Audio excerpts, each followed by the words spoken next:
ರಾಜ್ಯದ ಎಲ್ಲ ಜನತೆಗೆ ನಮಸ್ತೆ. ನಾನಿವತ್ತು ಈ ಒಂದು ವಿಡಿಯೋ ಮಾಡೋ ಉದ್ದೇಶ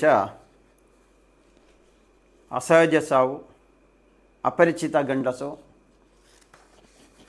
ಇದು ಧರ್ಮಸ್ಥಳ ಗ್ರಾಮದ ಮಾಹಿತಿ ಹಕ್ಕು ಕೇಂದ್ರ ಪಕ್ಕದಲ್ಲಿ ಅನಾರೋಗ್ಯವಾಗಿ ಬಿದ್ದಿದ್ದು ಇವರನ್ನು ವಿಘ್ನೇಶ್ ಎಂಬುವರು ಬೆಳ್ತಂಗಡಿ ಸರ್ಕಾರಿ ಆಸ್ಪತ್ರೆಗೆ ದಾಖಲು ಮಾಡಿರ್ತಾರೆ.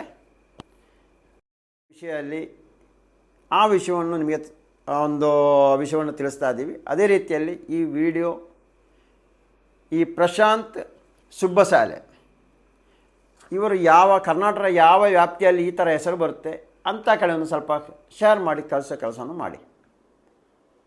ಏನಾದರೂ ಇವರ ಮನೆಯವರಿಗೆ ಇದರ ಮಾಹಿತಿ ಇದ್ದರೆ ನೇರವಾಗಿ ಧರ್ಮಸ್ಥಳ ಠಾಣೆಗೆ ಬಂದು ಮಾತಾಡಿಸೋ ಕೆಲಸನ ಮಾಡಿ. ಇಲ್ಲ ನಿಮಗೇನಾದರೂ ಮಾಹಿತಿ ಬೇಕಾದರೆ ನನ್ನ ದೂರವಾಣಿ ಸಂಖ್ಯೆಯನ್ನು ಮೊದಲು ಹೇಳ್ತಾ ಇದ್ದೀನಿ. 9731567067 ಇದಕ್ಕೆ ನನಗೆ ಕರೆ ಮಾಡಿ. ಇದನ್ನೆಲ್ಲ ನಾನು RTIಯಲ್ಲಿ ತೆಗೆದಿರೋ ಮಾಹಿತಿ. ಇದು ಯಾವುದು ಸುಳ್ಳು ಮಾಹಿತಿ ಅಲ್ಲ, ಇದು ದಾಖಲೆಗಳು. ಇವರ ಹೆಸರು ಈ ದಾಖಲೆಗಳ ಪರಿಶೀಲನಾ ನಂತರ ನನಗೆ ಗೊತ್ತಾಗಿರೋದು ಪ್ರಶಾಂತ್ ಸುಬ್ಬಸಾಲೆ ಅಂತೇಳಿ. ನೋಡಿ, FIR ದಾಖಲಾಗಿರೋದರಲ್ಲಿ ಯಾವುದೊಂದರ ಇದೆ ಪ್ರಶಾಂತ್ ಸುಬ್ಬಸಾಲೆ. ಇವರ ಭಾವಚಿತ್ರವನ್ನು ನಾವು ಈ ವಿಡಿಯೋಲ್ಲಿ ಹಾಕ್ತೀವಿ. ದೂರು ಕೊಟ್ಟು ಹಾಕಿರೋದು ಪ್ರಶಾಂತ್ ಅಂತೇಳಿ. ಆದರೆ ಉದಯವಾಣಿ ದಿನಪತ್ರಿಕೆಗಳಲ್ಲಿ ಸುದ್ದಿ ಮಾಡಿದ್ದಾರೆ. ಆದರೆ ನೋಡಿ, ಇದರಲ್ಲಿ ಅಪರಿಚಿತ ಗಂಡಸಂತೆ ಹಾಕಿದ್ದಾರೆ. ಇವರ ಹೆಸರನ್ನು ಎಲ್ಲೂ ಮೆನ್ಷನ್ ಮಾಡಿಲ್ಲ. ಇವರು 1/10/2019 ಧರ್ಮಸ್ಥಳ ದೇವಸ್ಥಾನಕ್ಕೆ ಬಂದಿರ್ಬೋದಾ ಅದು ಗೊತ್ತಿಲ್ಲ. ಧರ್ಮಸ್ಥಳ ದೇವಸ್ಥಾನದ ಮಾಹಿತಿ ಕೇಂದ್ರದ ಪಕ್ಕದಲ್ಲಿ ಅನಾರೋಗ್ಯವಾಗಿ ಬಿದ್ದಿದ್ದರು. ಇದನ್ನು ಗಮನಿಸಿದ ವಿಘ್ನೇಶ್ ಎಂಬುವರು 108 ಆಂಬ್ಯುಲೆನ್ಸಲ್ಲಿ ಬೆಳ್ತಂಗಡಿ ಸರ್ಕಾರಿ ಆಸ್ಪತ್ರೆಗೆ ಕಳಿಸಿರ್ತಾರೆ.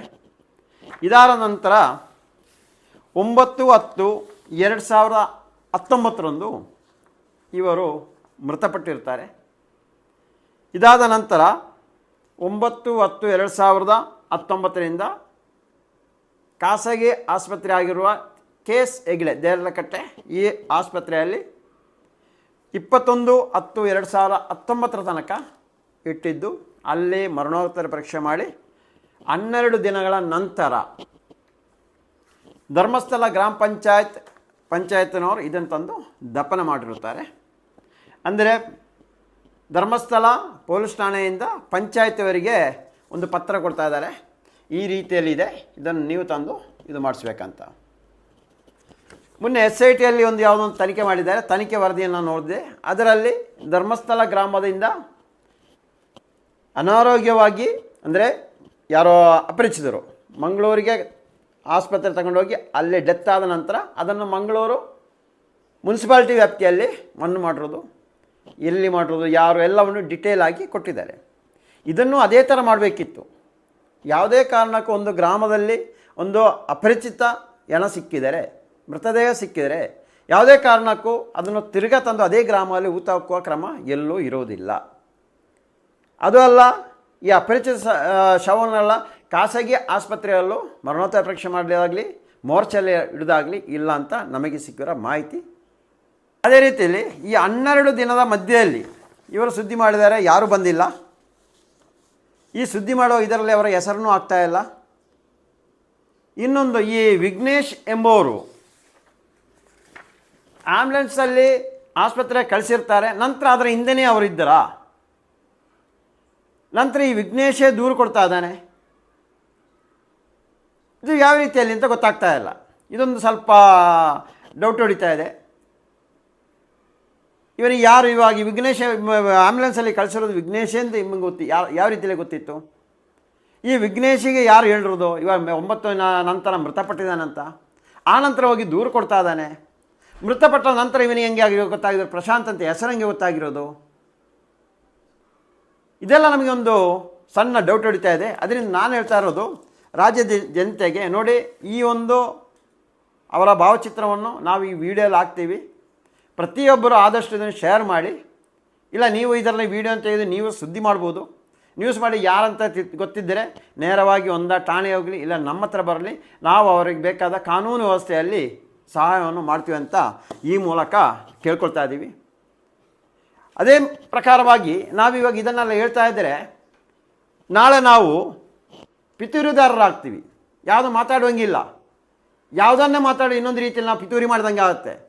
ಇವಾಗ ಅದೇ ಆಗಿರೋದು ಇವಾಗ ರಾಜ್ಯದಲ್ಲಿ. ಇವಾಗ ತನಿಖಾ ತಂಡ ಏನೋ ತನಿಖೆ ಮಾಡ್ತೀವಿ ಬಂದರು, ಲಾಸ್ಟಿಗೆ ದೂರುದಾರರೇ ಆರೋಪಿಯನ್ನಾಗಿ ಮಾಡಿದರು. ನಾವೇನು ಮಾತಾಡೋಂಗಿಲ್ಲ. ನಾವು ದೂರು ಕೊಟ್ಟೋದಕ್ಕೂ ಇನ್ನೊಂದು ರೀತಿಯಲ್ಲಿ ಅದನ್ನು ಇದು ಮಾಡಿದ್ದಾರೆ.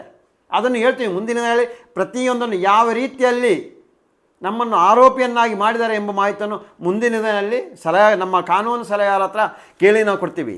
ನೋಡಿ, ಇದು ಇವಾಗ VS ಉಗ್ರಪ್ಪ ಅವರ ವರದಿ. ಇದನ್ನು ನಾನೇ ತೆಗೆಸಿರೋದು. ಇದರಲ್ಲಿದೆ 3 ದಿನಕ್ಕೆ ಒಂದು ಅಸಹಜ ಸಾವು ಅಂತ. 3 ದಿನಕ್ಕೆ ಒಂದು ಅಸಹಜ ಸಾವು ಧರ್ಮಸ್ಥಳದಲ್ಲಿ ಆಗ್ತಾಯಿತ್ತು. ಇವಾಗ SIT ಅವರು ಬಂದರು, ಈ ಒಂದು ಪುಸ್ತಕ ತೆಗೆದ ತನಿಖೆ ಮಾಡಿಸ್ಬೋದಿತ್ತಲ್ಲ. ಯಾಕೆ ಇದನ್ನು ಮಾಡ್ತಾ ಇಲ್ಲ? ಯಾಕೆ ಇದನ್ನು ಕೇಳ್ತಾ ಇಲ್ಲ? ಸರ್ಕಾರ ಏನಕ್ಕೋಸ್ಕರ ಎಚ್ಚೆತ್ಕೊಳ್ತಾ ಇಲ್ಲ? ಏನು ಒಂದು ವಿಷಯದಲ್ಲಿ ಹಿಂದೆ ಹೋಗಿ ಒಂದು ಕಡೆಯಿಂದ ಯಾರೋ ಹೋರಾಟಗಾರನ್ನು ತೇಜೋವಧೆ ಮಾಡಬೇಕು, ಅವರನ್ನು ಮೂಲೆ ಗುಂಪು ಮಾಡಿದರೆ ಮಾತ್ರ ಈ ಪ್ರಭಾವಿ ವ್ಯಕ್ತಿಗಳಿಗೆ ಉಳಿಗಾಲ ಇದೆ ಅಂತ ಕಾಣಿಸ್ತಾ ಇದೆ. ಅದಕ್ಕೆ ಮಾಡಿರೋದಾ? ಪ್ರತಿಯೊಂದು ತನಿಖೆ ಆಗಲೇಬೇಕು. ಅದಕ್ಕೋಸ್ಕರ ರಾಜ್ಯದ ಜನತೆ ನಮಗೆ ಸಹಕಾರ ಕೊಡಿ. ಇವು ಆದಷ್ಟು ನೋಡಿ ಈ ವಿಡಿಯೋ ತಲುಪಿಸಿ, ಅದು ಯಾರ ಮನೆ ಮಗ, ಯಾರ ಮನೆಯವರು ಎಂಬುದು ಆದಷ್ಟು ನಮಗೆ ಹೋರಾಟಗಾರರಿಗೆ ತಿಳಿಸೋ ಕೆಲಸವನ್ನು ಮಾಡಿ ಅಂತ ಈ ಮೂಲಕ ಎಲ್ಲರಲ್ಲೂ ವಿನಿಸಿಕೊಳ್ತಾ ಇದ್ದೀವಿ. ನಾವು ಯಾವುದೇ ಕಾರಣಕ್ಕೂ ಯಾವುದೇ ತೇಜೋವಧೆ ಮಾಡೋ ಕೆಲಸ ಮಾಡಿಲ್ಲ, ಯಾವುದೇ ಪಿತೂರಿ ಮಾಡಿಲ್ಲ. ಏನಾಗಿರೋ ನೈಜ ಘಟನೆಯನ್ನು ರಾಜ್ಯದ ಜನತೆಗೆ ತಿಳಿಸೋ ಕೆಲಸ ನಾನು ಇಂದಿನ ತನಕ ಮಾಡ್ತಾಯಿದ್ದೀನಿ ಅಂತ ಹೇಳಲು ಇಚ್ಛಿಸ್ತಾ ಇದ್ದೀನಿ.